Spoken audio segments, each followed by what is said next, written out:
acknowledge the traditional custodians of the ground we stand on and thank them for allowing Papa to tell stories on these glorious lands we share.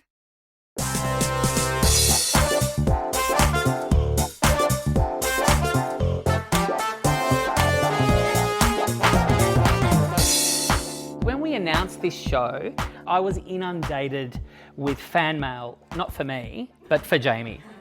Photos with Jamie, photos of Jamie taken in secret, messages of encounters with Jamie.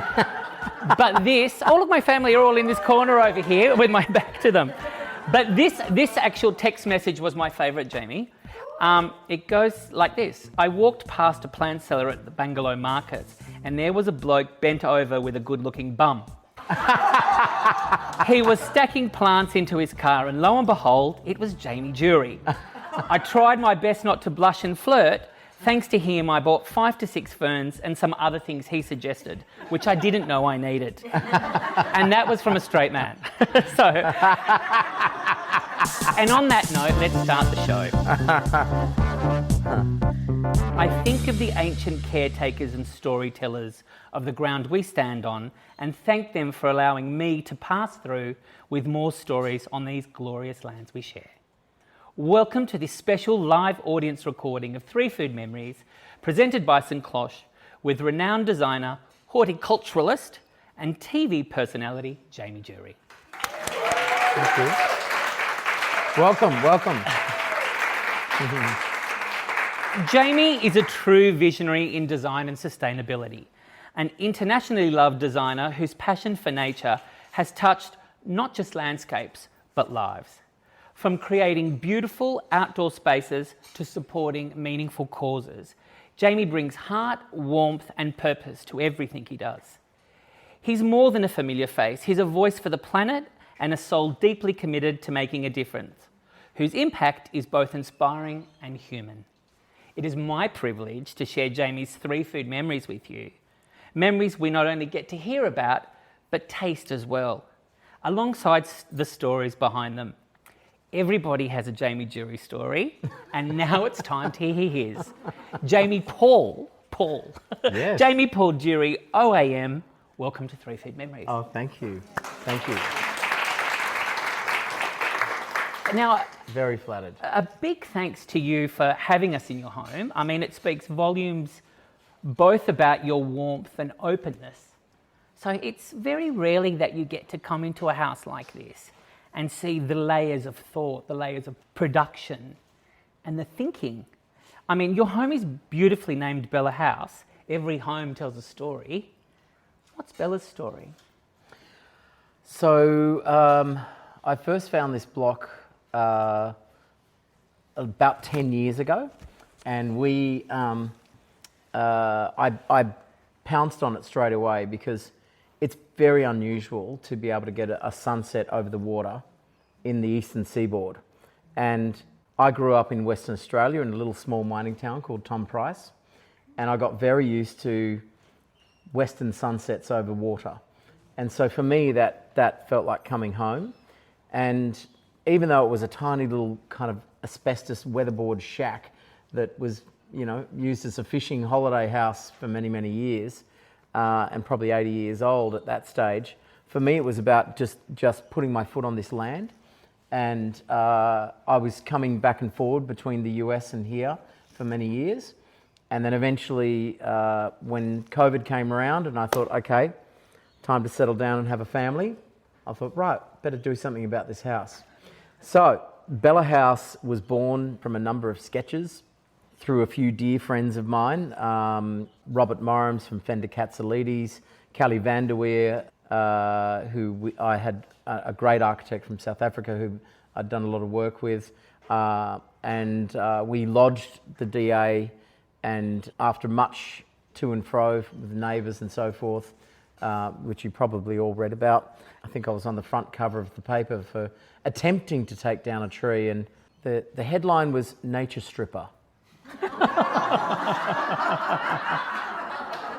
I'm not sure where they got that headline from, but that happened. And all we wanted to do was actually plant more trees and build the greenest house in Australia, off-grid, solar-powered, geothermal, and so forth.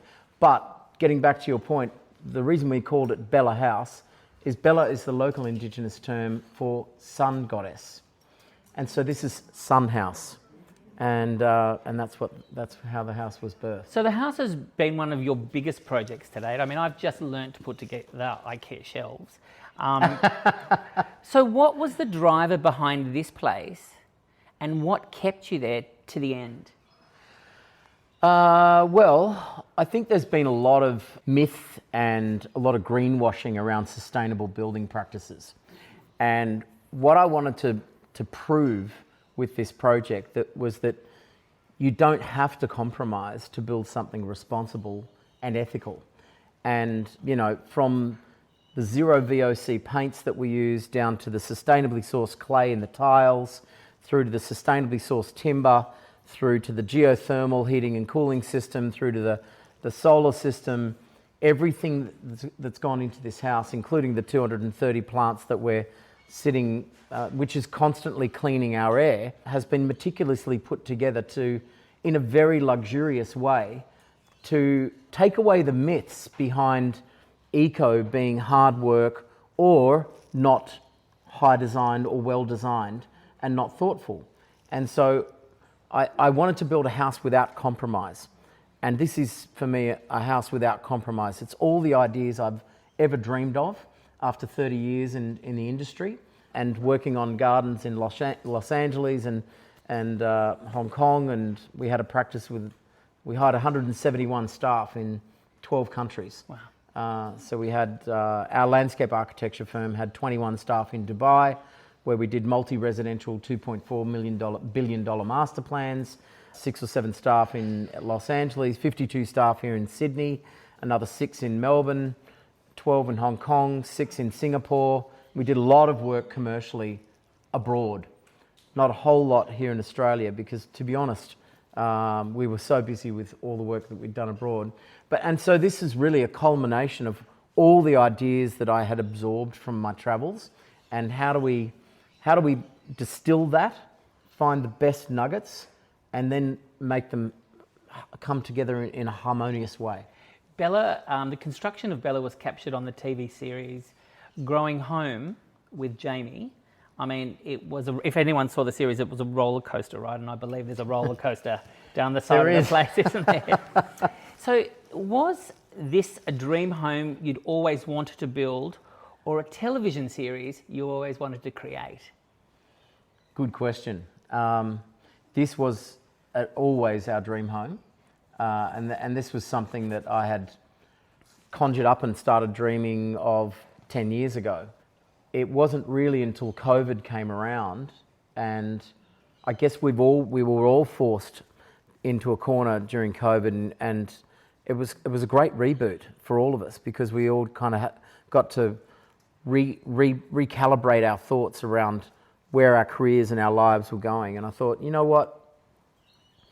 At the time, I was hosting a show called House Rules, which had 320 production staff, and it got cancelled during COVID, and lots of other shows were being cancelled as well. So not only was I sort of out of work from a television point of view, my design business continued to roll on, but it made us all retreat back to our homes and go, okay, what do I really want to do moving forward? And I thought, well, if I'm going to build this house and I'm going to build it sustainably, I think the next TV move I do is to document that and show what my real passion is. So, and I think it's worth giving up some of your privacy if you can share some tips and tricks about how to build these things in a sustainable, responsible way. What was it like being on this side of the camera? Like, you were the Very subject hard. matter. Very hard. Having done 56 shows in my career, starting off with Backyard Blitz and then hosting The Block, and then a whole range of shows after that, and 5 years with Oprah, and 38 shows in the US. I was always very programmed, and I knew exactly what I was saying, and I was addressing TV. when that camera gets pushed to the side and you're actually having a real conversation, but this is observational documentary style, it's very, very different. Because I had to get comfortable with people watching some of my mistakes. And building a house like this is extremely complex. It's extremely stressful, and you can come unstuck in so many different ways. Do you have editor's cut? Were there bits that you... Look, I'm one of 2 EPs, but I just let it roll. Because I think great TV is when you watch someone in the moment of passion doing what they're good at. That's the TV I like to watch. I don't know whether any of you have watched Simon Reeves, the scientist, who had a series on the ABC and BBC called The Rivers of the World. But that man is so articulate, and even through to David Attenborough. I mean, the guy doesn't present. He just talks with passion. And when you can watch him in that moment, it's interesting television, and that's why he continues to be so compelling. And so, you know, you've got to strip away everything that you think you want people to see about yourself, and then just allow them to see your underbelly. And that's what this series is all about. And I think that's why it rated very well. And we're now fortunate enough to do series 2, where we're building another 4 houses. Not just me, but 4 other families building sustainable houses, one in Canberra, one in the Blue Mountains, and we're building a 3D printed house on our farm in Bangalore, which will be really interesting. So it started off this avalanche and this conversation around sustainable building practices and how do we move forward as a nation and as a society in a more responsible way, but still have the creature comforts that we've become used to. So I've built the Ferrari here, but then how do we then distill those ideas and make it palatable to every Australian, on every budget, on every block of land, and not every view is like this, but how are some of these principles then replicated into something that could actually make a bigger impact next turn down. We've got 1.2 million homes to build in the next 5 years, and we're 85,000 trades short of doing that because we don't have the tradesmen that we need to build those houses. So if we don't start automating parts of our construction business, like 3D printing, like modular housing, we're not going to make it. We're not going to hit those targets, and it's just not going to be feasible for everyday Australians to own their own property. And that's really what it's all about. What it's all about tonight is your 3 food memories. We're about to start with your first one, but before, as the plates are coming around, what are you like around the kitchen? I love cooking. Nadine Bush up there, who is the one that I blame for this entire day. We cooked together for many years, and Nadine actually is Sri Lankan as I am, and taught me how to cook a beautiful curry. So we quite often cook together, but I love cooking. I do most of the cooking in the house. And when I travel, I love going to beautiful restaurants and experiencing the best of what they've got to offer in that country.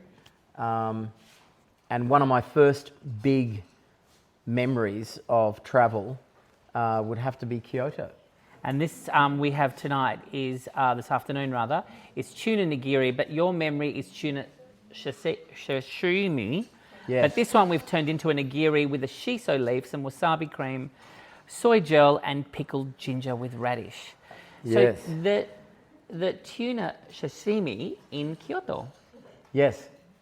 Yes, so Kyoto, I don't know how many of you have been to Kyoto before, but for those of you who have, particularly during cherry blossom time, when you see Prunus cerasifera and Prunus crossbleriana in its full glory, you're up to your knees in blossoms, and it's like ploughing through snow on these cobblestone streets with burnt black buildings that were discovered by accident during the Kyoto fires. Shosugi ban is the method of blackening the timber that the Japanese discovered after those fires, and it actually preserves the timber, stops termites getting into it, creates a waterproofing agent, and gives you this beautiful black finished kind of... So, you know, the whole of Kyoto has these burnt black, beautiful cedar buildings that have just been charred but not burnt all the way through. And it was one of the only towns that there was an embargo against it being bombed.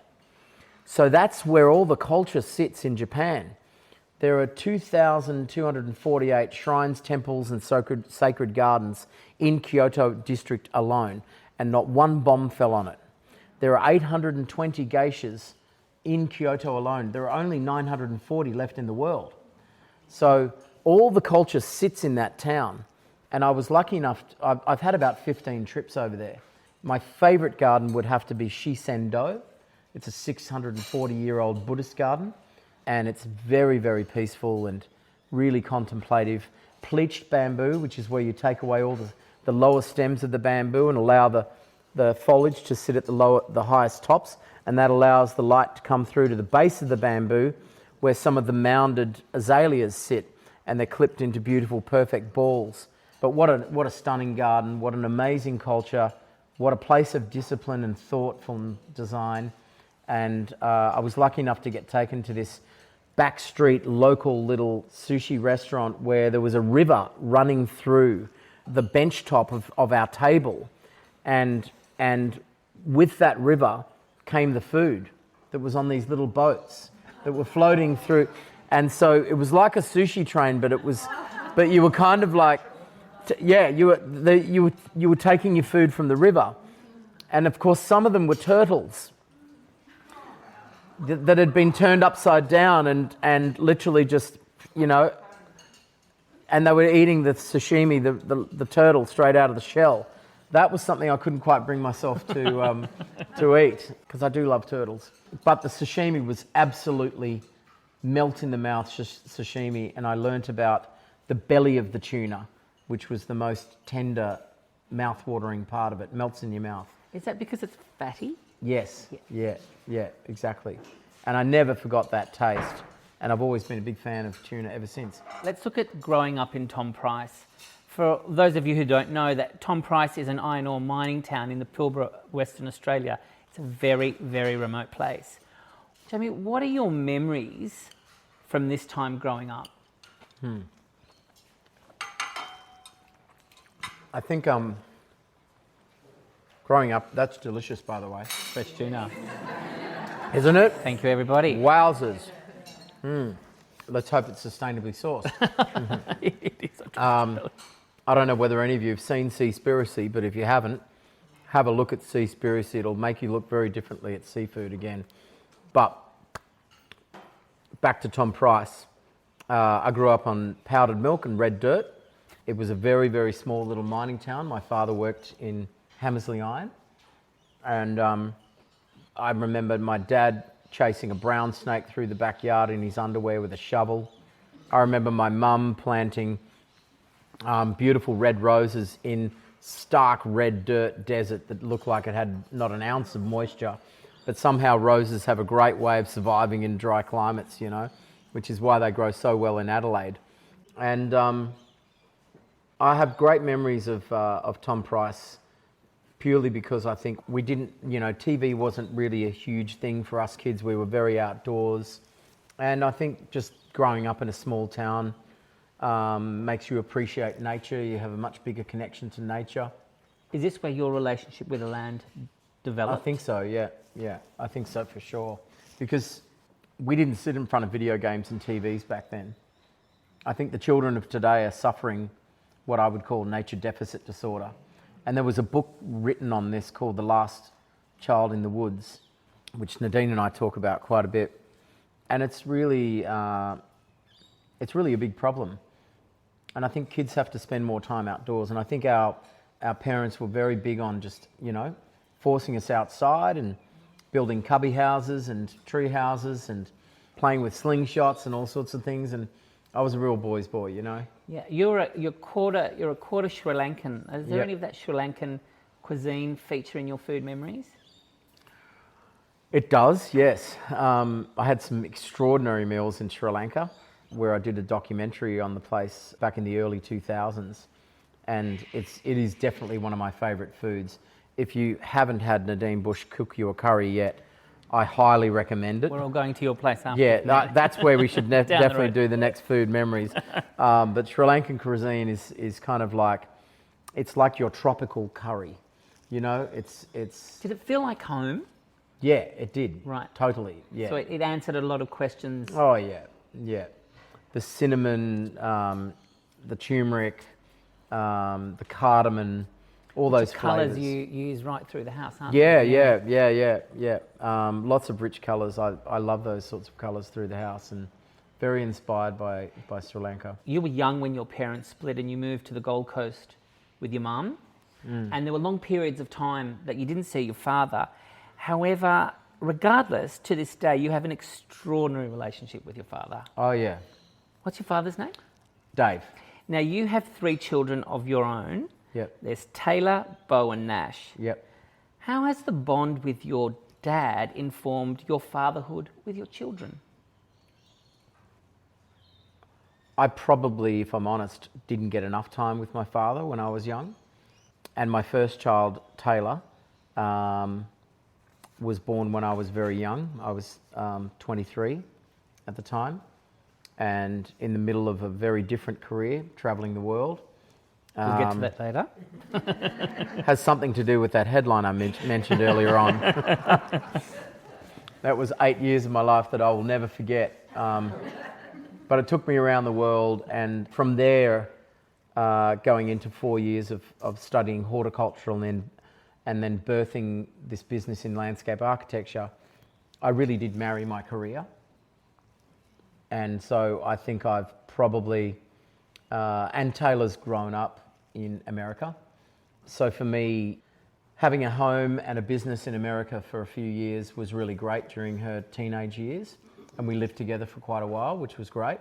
And that really brought us together. But if I had my time again, I would have said I would have liked to have been more present in her early years, and I would have liked my father to have been more present in my life. But distance and geography and circumstances aren't always ideal.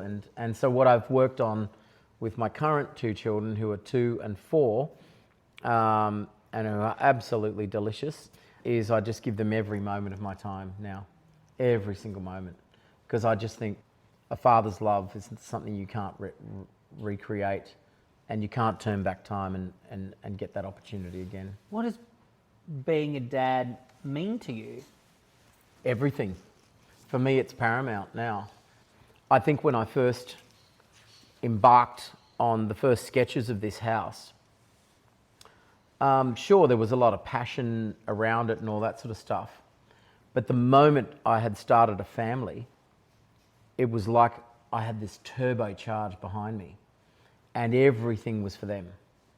And when you're fighting for them and not just yourself, there's just a whole other power that comes. I mean, everyone in this room who has children would know what I'm talking about, right? You would do anything for your kids. So this really turbo force power came throughout me, and I was ruthless. Like, I pushed people to the limit to get this done. I mean, you'll see in the show the way I pushed the carpenters, even on this staircase. There were arguments, there was tension, because I had a deadline. I had a deadline, I had a budget, which I tripled. I mean, you just...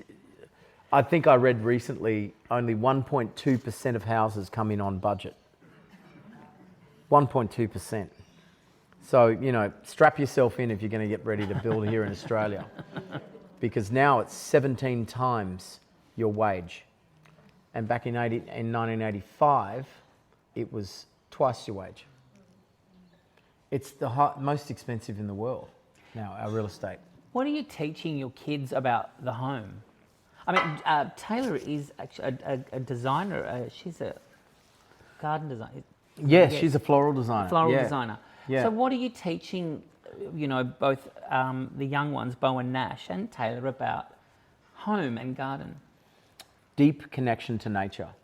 I think we are all intrinsically connected to nature, and when you Well, we come from the ground, don't we? we come from the ground, Yeah. and we forget and we surround ourselves with so much technology and so many creature comforts, and we lock ourselves in these air-conditioned homes where, to be quite honest, we just forget to go outside because we just become too comfortable and too complacent.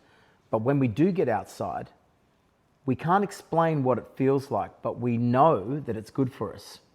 And now there's clinical studies.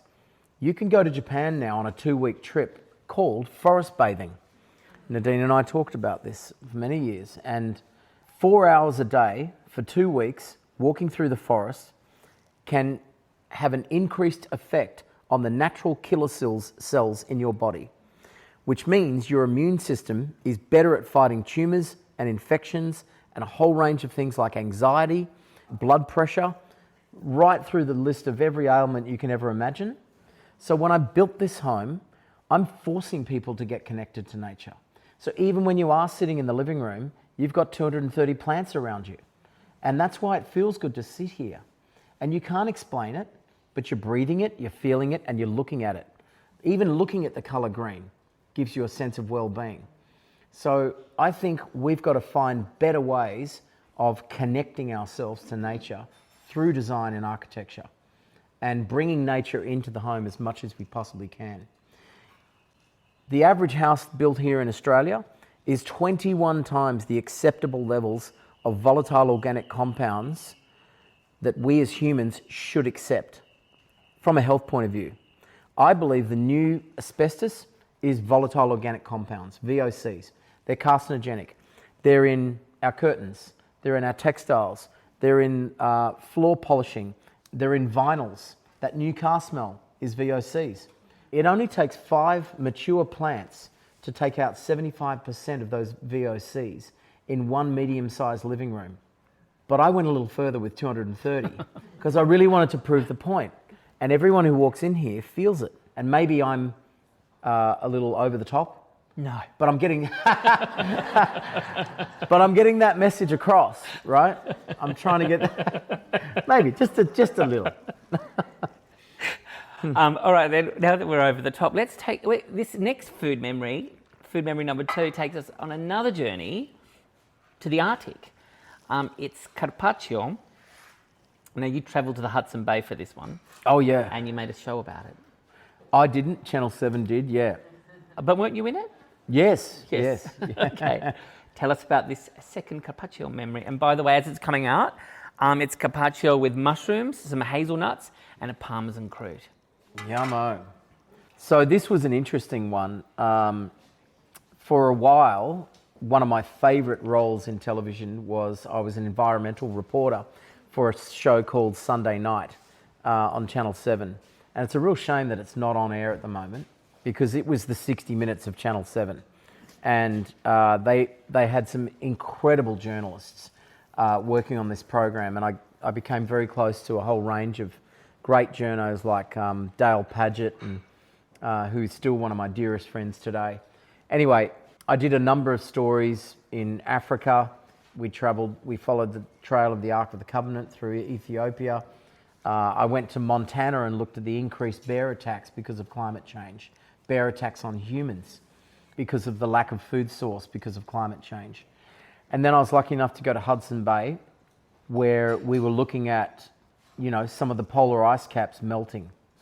And some of the scientists that we were talking to were saying, well, look, this particular area where you're standing now, Jamie, is only 3 foot thick of ice, but it used to be 12 foot thick. Wow.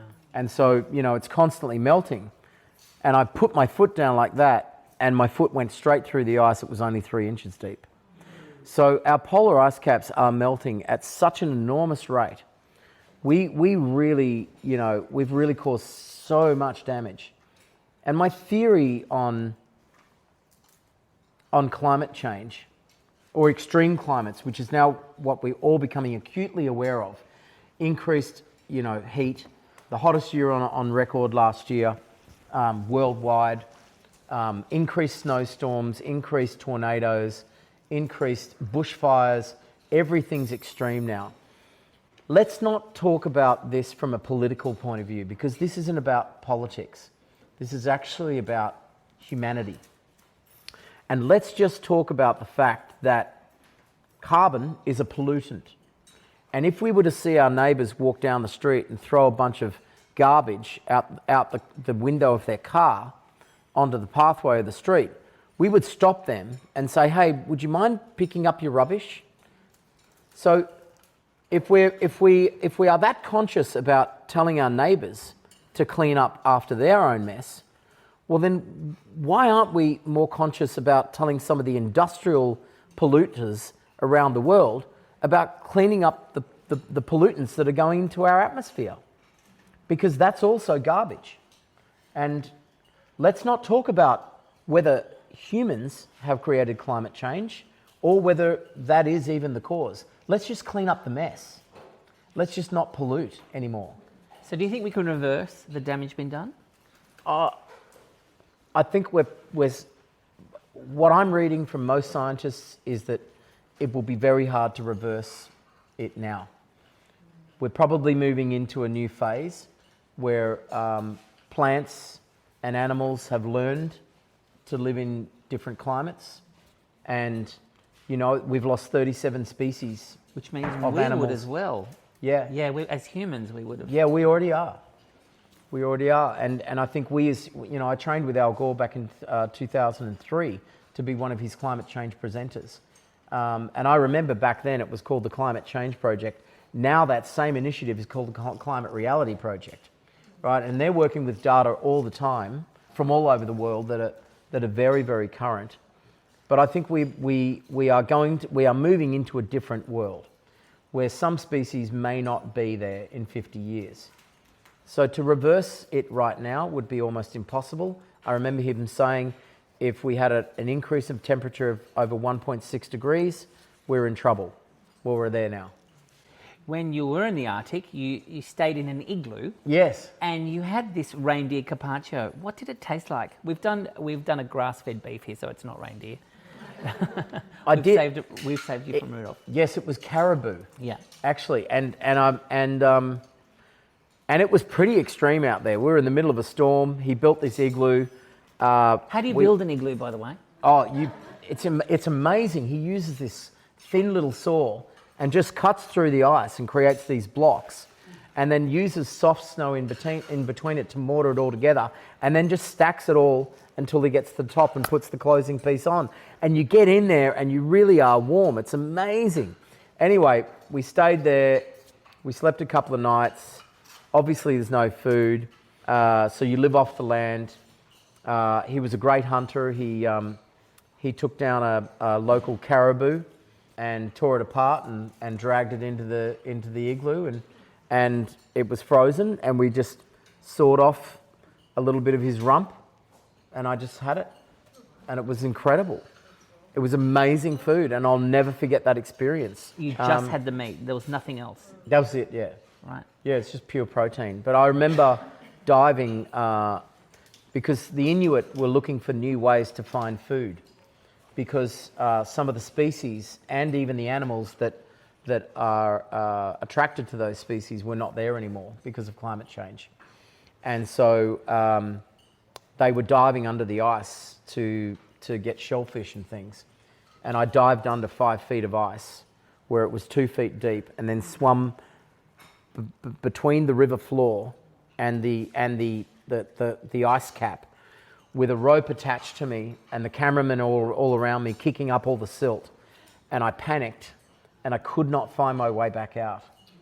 And for about 4 or 5 minutes, I was breathing as much air as I possibly could. I'm like, this is it for me. And I remember seeing a dead body down there, because one of the Inuit had died in high tide, where the tide had been rushing through, searching for food because of the lack of his normal regime of food in the area because of climate change.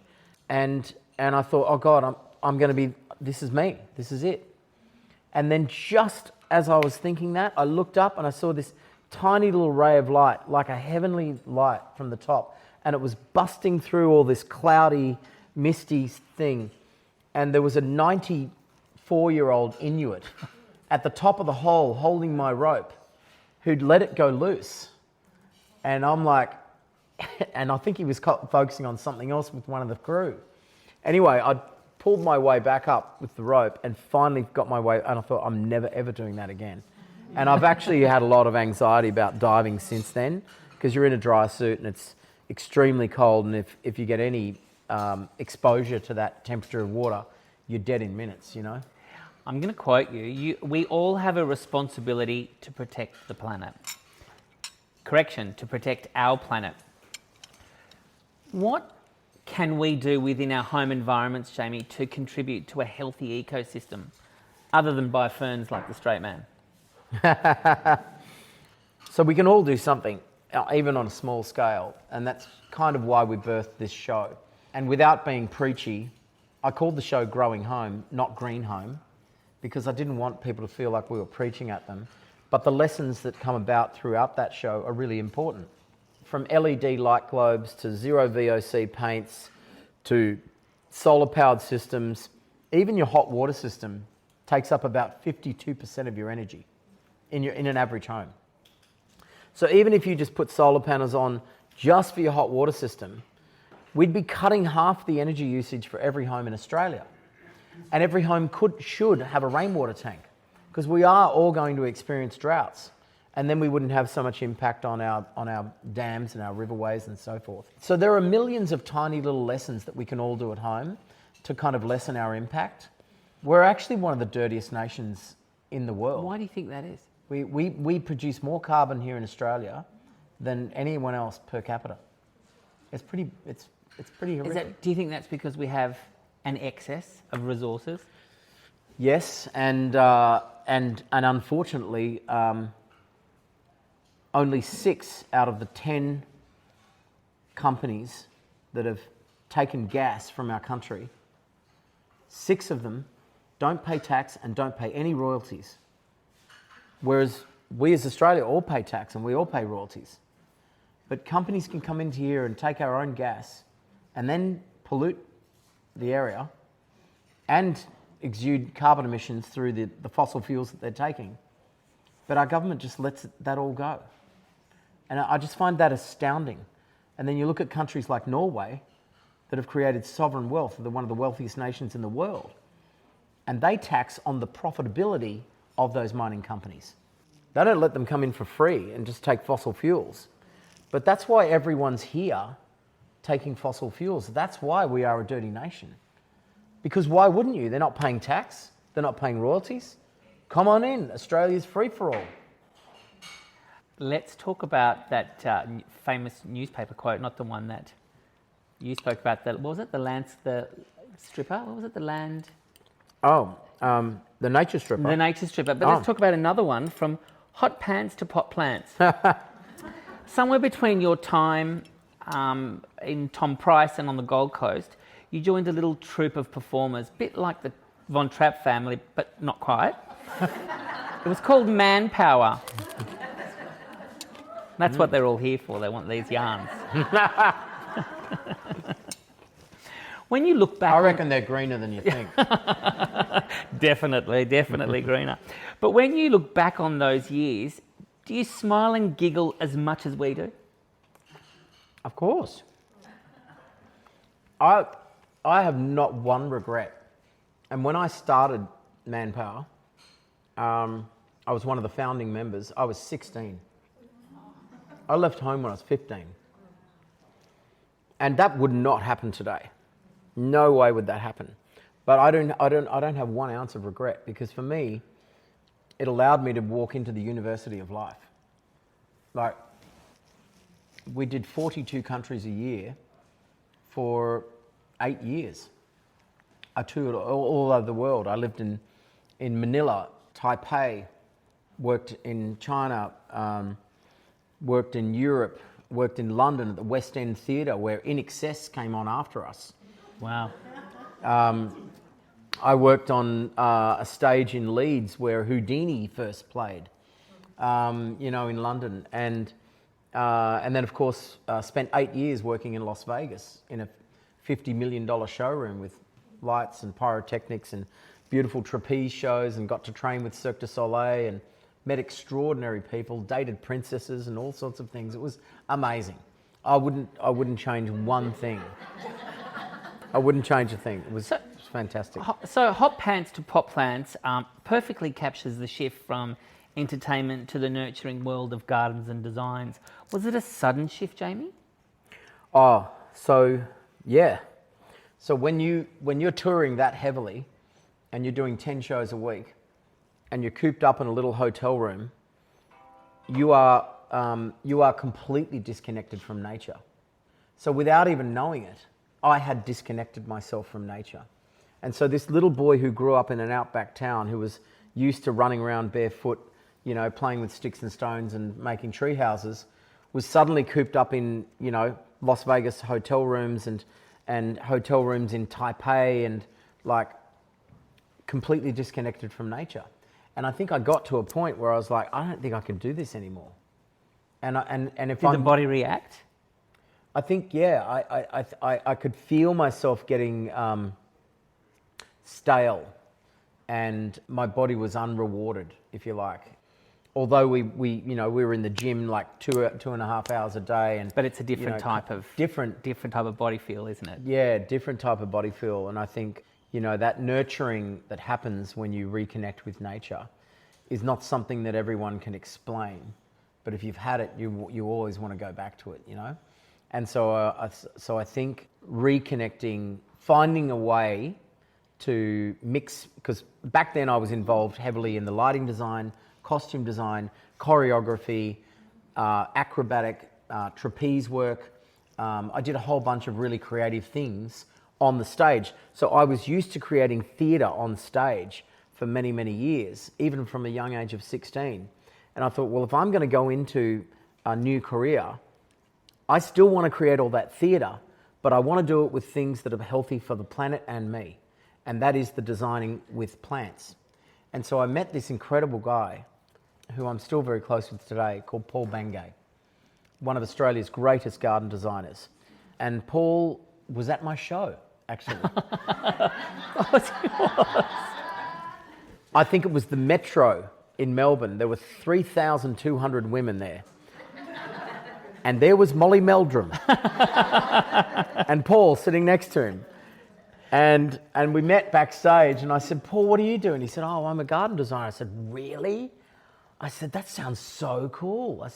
He said, well, I'll show you if you like. So the next day, he took me into his studio in Parang, and he showed me his drawing boards and all these beautiful, coloured, amazing sketches of beautiful gardens and learning all the species and all that. And I said, wow, where did you study? He said, I studied at Burnley. I said, well, I'm in Sydney. And so I immediately just went, okay, this is my pivot point. This is my turning point. I think I was 24 at the time.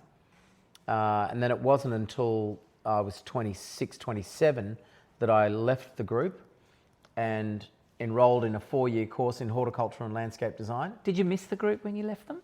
Because they're your a little buddies, bit. your brothers. Yeah. I can remember being 100 foot up at the Crown Casino in crucifix position in the trapeze, crying my eyes out because it was my 5,420th show. That's a lot of shows. That's a lot. I mean, they become your family, you know, and I can remember tears just rolling down my face. It's like a footballer playing his last game after 10 years on the field, right?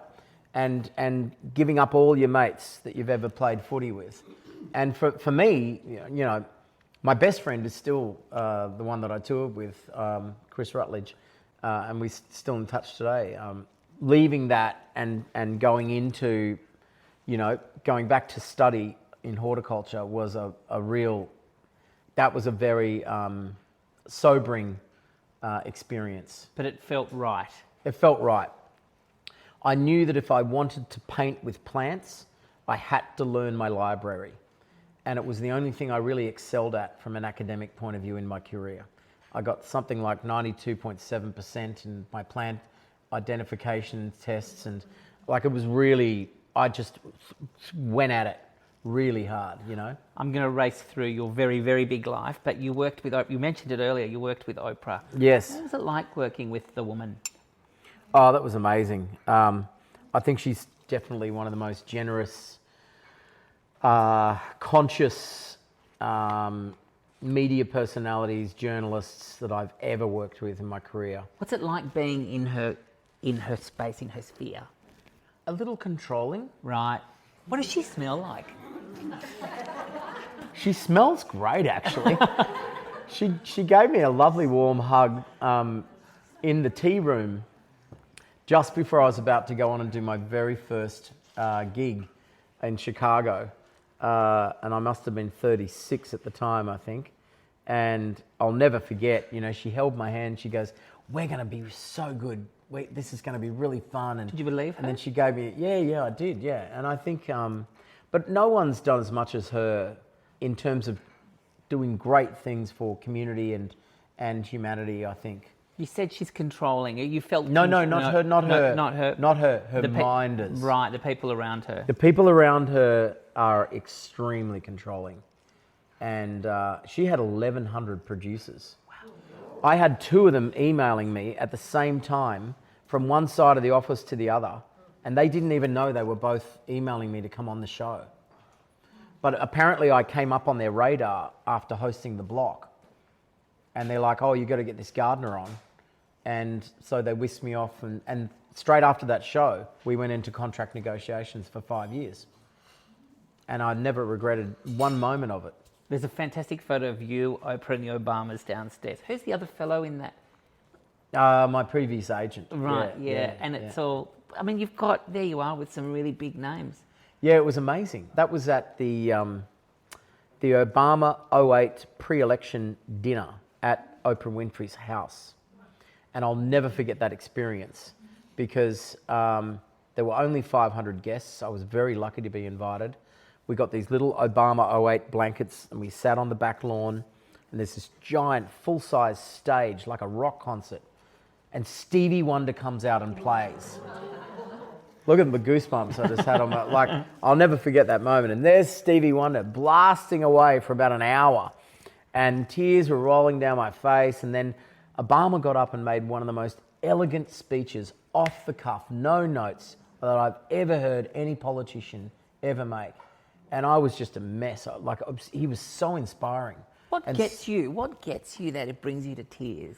He spoke with such passion and determination and, without getting too political, I think every politician has made their fair share of mistakes and great conquests as well.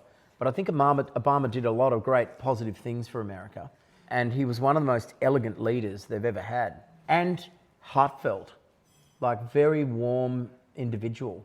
Shook my hand, looked me in the eye, asked about Australia, constantly engaging, very interested in everyone in the room.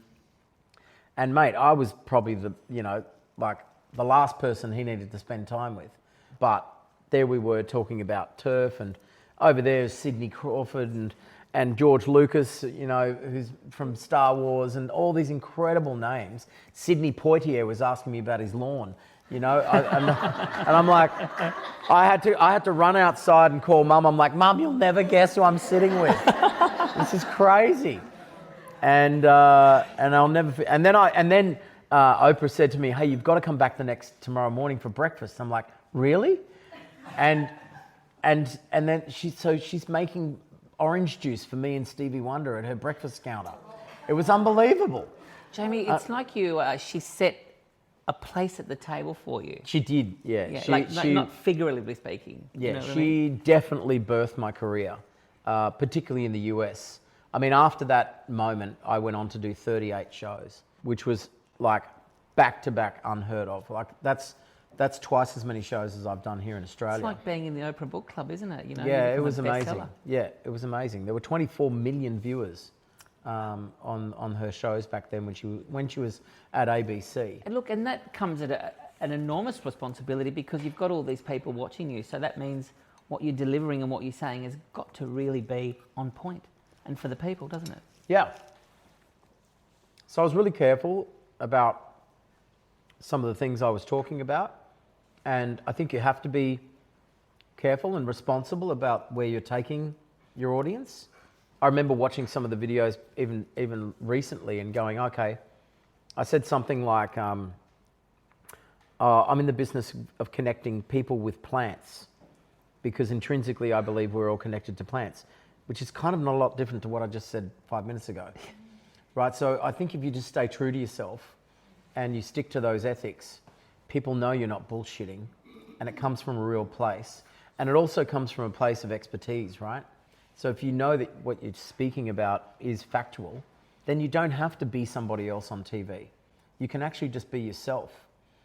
I remember a very well-known gardener. We're not naming names. Who hired me in the early days of my career. And he had a show that ran for 14 years on prime time. Aussie television? Yep. Right, got it. And he said, Jamie, when you can fake it in television, when you can fake it with sincerity, you've made it in television. Wow, and you I didn't believe him. And I go, no way, mate. In my mind, I just said, I'm going to do the absolute opposite of what you just said. I'm just going to be sincere, and if they happen to find entertainment in that, then great. I pull that down to your connection to the land, because the land don't lie. That's right. Doesn't it? Right? That's right. Yeah. We're going to take everyone to the north part of Italy with the next food memory. And this is one of my favorites. It's a classic North Italian dish. It's risotto alla Milanese, or saffron risotto. It's coming around. Now, the timing of this has been pretty precarious, so forgive us if we're a few minutes behind schedule. Now, you were in Milan for Design Week, and you had dinner with two designers, one of them my favourite, Renzo Piano, and the famous industrial artist Karim Rashid. How did you get to having dinner with these two blokes?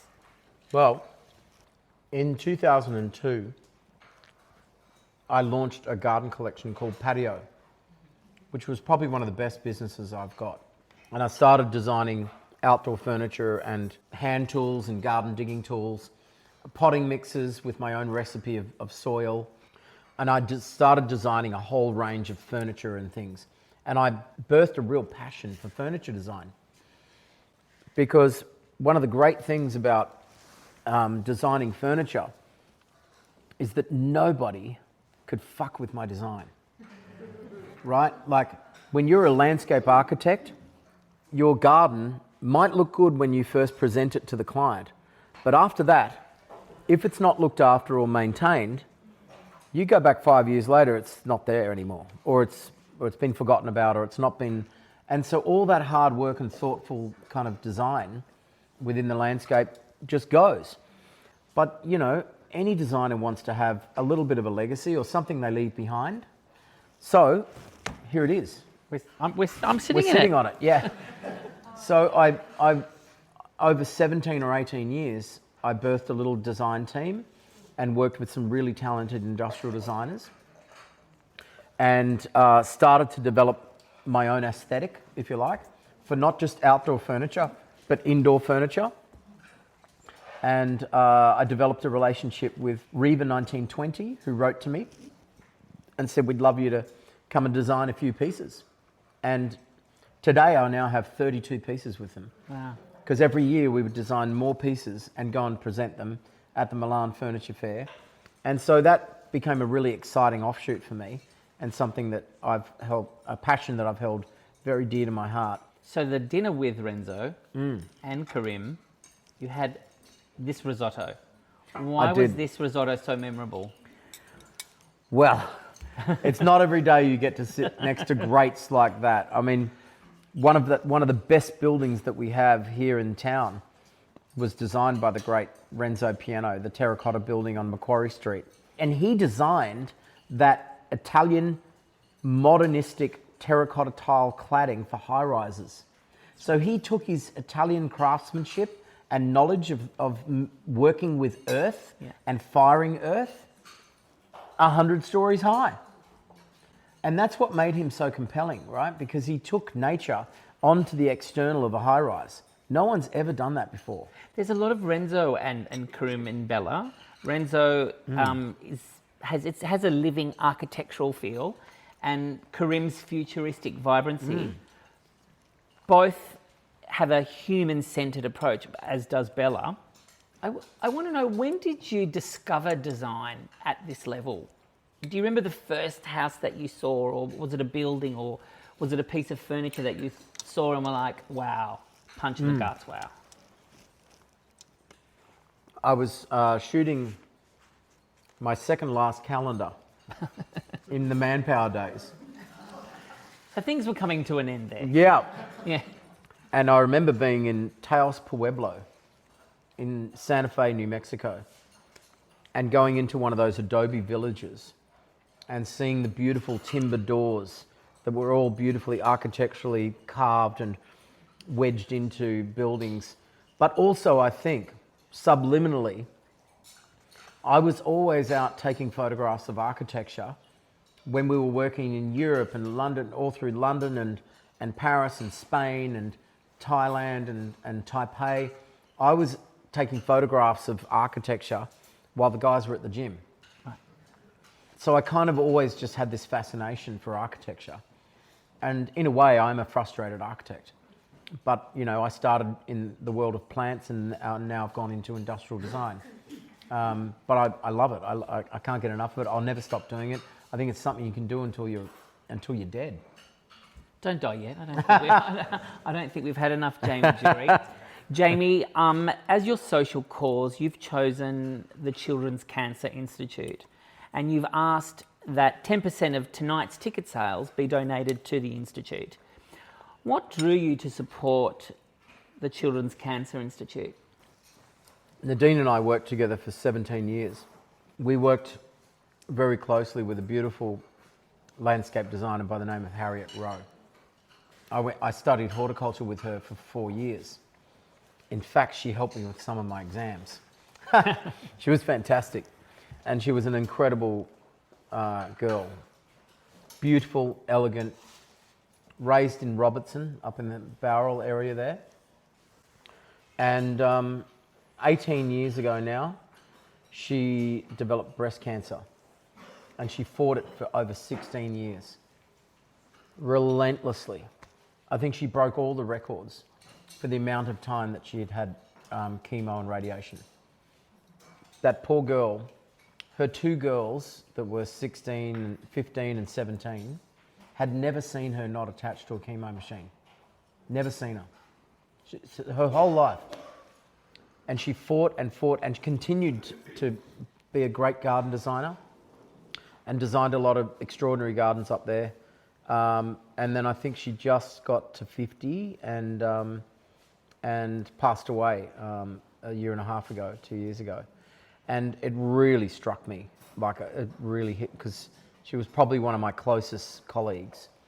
And I considered her like a sister, you know. I mean, she was just so selfless and just never complained at all, just got on with it, even though she was in extreme pain all the time. And you look at cancer, right? I think, you know, I think the stats are pretty compelling these days. Like one in every three of us will get some form of cancer at some point, at some stage later on in our life. So it's going to affect all of us. But, you know, I look at my life and I go, well, look, if I picked up cancer now at 55, fair enough. And if I fight it for the next 15 or 20 years, I've had a pretty good life. But for a child to be given that without notice and for that to steal their life away, you know, with like in an innocent situation like that, and they don't know that these things could kill them, for a child to be burdened with that and to steal their lives, I can't comprehend what parents would go through if your 3-year-old or your 4-year-old got cancer, right? So for me, it's more than just you know, contributing towards a better life for those who are suffering, but it's also trying to find cures so that kids don't get burdened with that. Ladies and gentlemen, a very dear and close family friend, Cardina Giorgio and her daughter Mariana are in the audience. Tina and her late husband George were early committee members when the Institute was known as the Children's Leukemia and Cancer Foundation. Their daughter and Mariana's sister Helen sadly passed away 52 years ago at the age of 12. At the time, the survival rate of childhood cancers was just 30%. Jamie, not long after you began supporting the Children's Cancer Institute, my dear school friend Rebecca's daughter Charlotte was diagnosed with a malignant brain tumour. Thankfully, Charlotte was one of the few who survived after going through some gruelling treatments. I've asked Beck, who's in the audience, to share her experience with the Children's Cancer Institute with us today. Beck, I just need you to come up here and speak into my chest. Oh, that's lovely. Come. Okay, you need to speak into here. So, Can I give you a hug? too. Oh, yes, please. Let me get out of the way. I've made these chairs big enough for the two Both of of you you. to sit Okay, down. so I did here, think we can would you? fit. So you need So to there you speak go. right into there, otherwise we're not going to We've speak. done this before. So, Beck, what do donations actually look like for the Institute? Here. It's okay. You'll pick it up. Look, I think it's really hard for the general public to understand how hard it is to fund clinical research, to fund acute care, to fund trials. It is almost impossible without the community. So for the Cancer Institute, mainly what they look at is having basically novel treatments that they're looking at and trying to get them into clinical trials and get them into acute care in facilities for parents so that their children have a promise of some life. Yeah. And today we still have, out of a diagnosis of 3, of any children with cancer, only 2 survive. So it's not a statistic that we can really envisage in the future without community fundraising. So it's pretty important. Yeah. Beck, when Charlie was diagnosed with the cancer, it was very early, it was 2009, and literally, and Carol, Mum Carol too, was there with us all. Beck and her husband literally every day would write a blog that would go out to all, this is before social media, and then sometimes we caught the darkest moments, and yet her and her husband every day felt like they owed it to us to communicate their journey. And I mean, we are so grateful that Charlie is still with us, and we're grateful for people like you who speak constantly at these charities and these organisations who share your experiences. What's it like for Charlie these days? And I think, look, Charlotte she was diagnosed with what's called a supratentorial anaplastic ependymoma, which is very much a large malignant cancer that really, I'm not sure why she's with us. Her prognosis was 30%. Her first surgery took 15 hours and they couldn't get rid of the tumour. It was that big. It took another subsidiary operation of 8 hours and they finally got rid of it. And then we spent years in hospital on chemo, seizures, ICU, relapse and more radiation. Now, radiation treatment for children on the brain means a life of lots of challenges, and she has to deal with that every day. And for me, there is a lot of guilt in that. So the CCI has an impeccable zero program for children. That's their aim, that no child will have to go through that. Yeah. That the late-term effects won't be that, a child can't go to school and do things, who can't, access and be in this world the way others do. So it's pretty amazing institute. Yeah. Everybody, Great. Rebecca Davies. Wow. Thanks, Rebecca.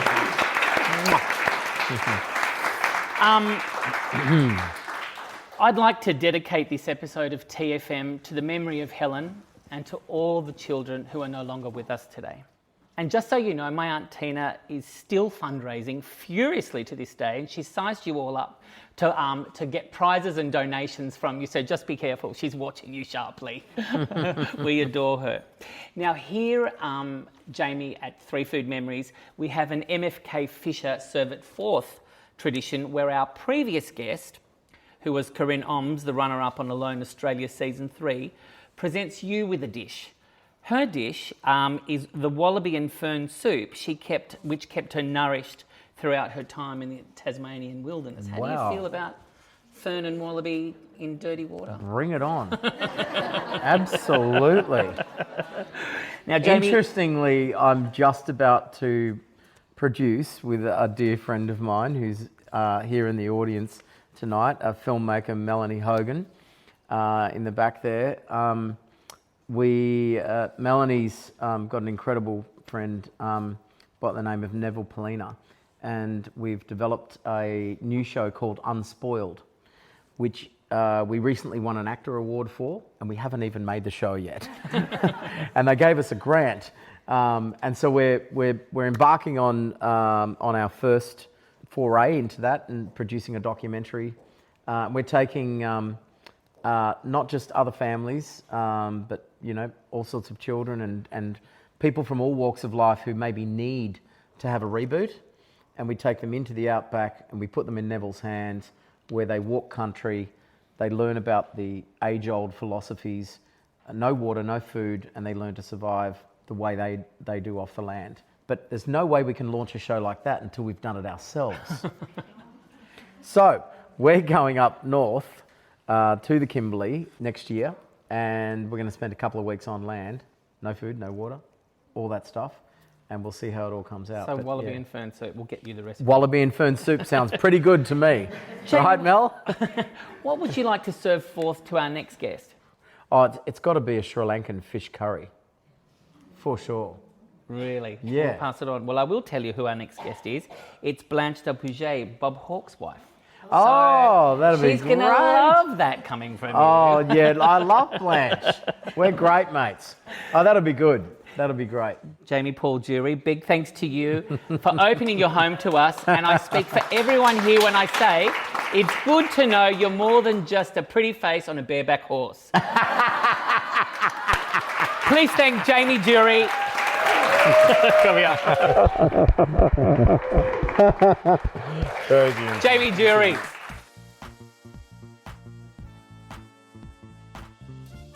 That's it for this episode of 3 Food Memories. Be sure to share the plate of love and check out our 80 plus back episodes. They're still as delicious as they were when they were freshly rolled.